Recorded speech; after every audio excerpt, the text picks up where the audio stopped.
نزول کہتے ہیں عربی زبان میں کسی مہمان کی آمد پر فوری طور پر جو چیز پیش کی جائے. دو الفاظ علیحدہ علیحدہ ہیں. نزیل، مہمان کو نزیل بھی کہتے ہیں اور ضیف بھی کہتے ہیں. ضیف کی جمع ضیوف، مہمان.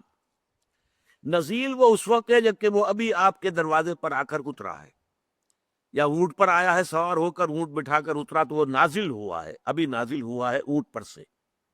گھوڑے پر تھا، گھوڑے سے اترا ہے. کار پر تھا، کار پر سے اترا ہے. تو یہ نزیل ہے. فوری طور پر اس کی حیثیت نزیل کی ہے. جب وہ آپ کے ہاں آ کر جم گیا، آپ نے اس کے لیے کوئی کمرہ جو ہے ٹھیک کر دیا، یہاں آپ کو بیٹھنا ہے، یہاں رہنا ہے، یہ جگہ ہے، اب وہ آپ کا ضیف ہے. ضیف جو ہے وہ مہمان کو کہتے.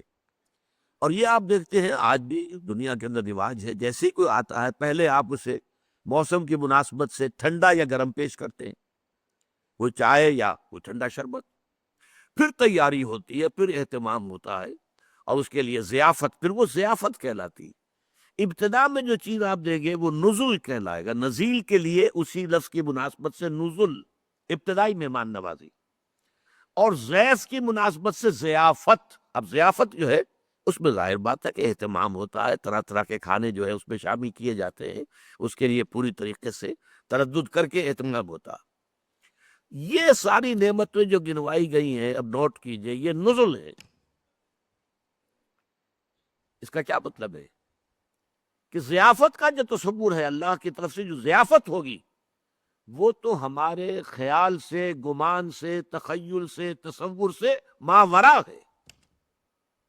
یہ سب کچھ جو ہمارے نفوس میں اشتہا تھی، لیکن ہم نے اپنی زندگی میں، حیات دنیاوی میں، اللہ تعالیٰ کے احکام کی پابندی کی وجہ سے اپنے نفس کی لگامیں کھینچ کر رکھی. اپنے نفس کو وہ سب کچھ فراہم نہیں کیا جو ہم کر سکتے تھے. حرام راستے سے کرتے تو نفس کو وہ سارے اس کے تقاضے پورے کر دیتے، ہم نے نہیں کیے.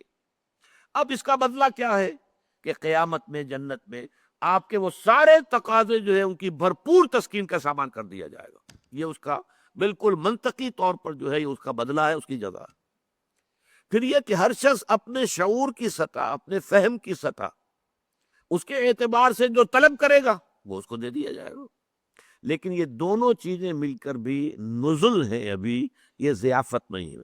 ضیافت کے اعتبار سے ذرا احادیث اگر پڑھیں گے تو یہ بخاری اور مسلم متفق علیہ اور دوسری بہت سی احادیث کی کتابوں میں موجود ہے. حضرت ابو ہریرہ سے رضی اللہ تعالی عنہ قال قال رسول اللہ صلی اللہ علیہ وسلم قال اللہ عز وجل. یہ حدیث قدسی ہے. حضور فرما رہے کہ اللہ تعالیٰ جل جلالہ نے، عز وجل نے یہ کہا ہے، اعددت لعبادی الصالحین، میں نے اپنے نیک بندوں کے لیے تیار کیا ہے وہ کچھ، ما لا عین رات، جو کسی آنکھ نے دیکھا نہیں، ولا اذن سمعت، اور کسی کان نے سنا نہیں، وما خطر علی قلب بشر، اور کسی انسان کے دل پر اس کا خیال تک کبھی نہیں گزرا. پھر حضور نے فرمایا وَقْرَؤُوا إِن شِئْتُمْ، اگر تم چاہو تو اس مضمون کی مناسبت سے قرآن کے یہ الفاظ پڑھ لو، فَلَا تَعْلَمُ نَفْسٌ مَّا أُخْفِيَ لَهُم مِّن قُرَّةِ أَعْيُنٍ. سورہ یہ سجدہ کی آیت ہے، یہ حامیم سجدہ ہے جو ہم پڑھ رہے ہیں، اور صرف سورہ سجدہ جو ہے یہ ہے سورہ سجدہ علیحدہ، الف لام میم سجدہ.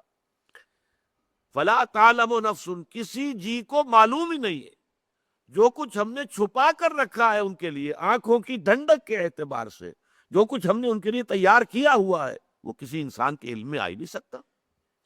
مالا عین رات، کسی آنکھ نے دیکھا نہیں، ولا اذن سمعت، کسی کان نے سنا نہیں، وما خطر علی قلب بشر، کسی انسان کے دل پر اس کا احساس اور خیال تک نہیں گزرا.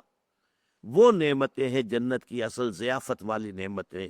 یہ جو نعمتیں گنوائی گئی ہیں، لکم فیہا ما تشتہی انفسکم، تمہارے نفوس کے اندر جو تقاضے ہیں، جو خواہشیں ہیں، جو ودیت کی تھی اللہ تعالیٰ نے، تم نے ان کی لگاموں کو کھینچ کر رکھا اپنی حیات دنیاوی میں، اللہ تعالیٰ کے حلال پر اکتفا کی، حرام میں منہ نہیں مارا.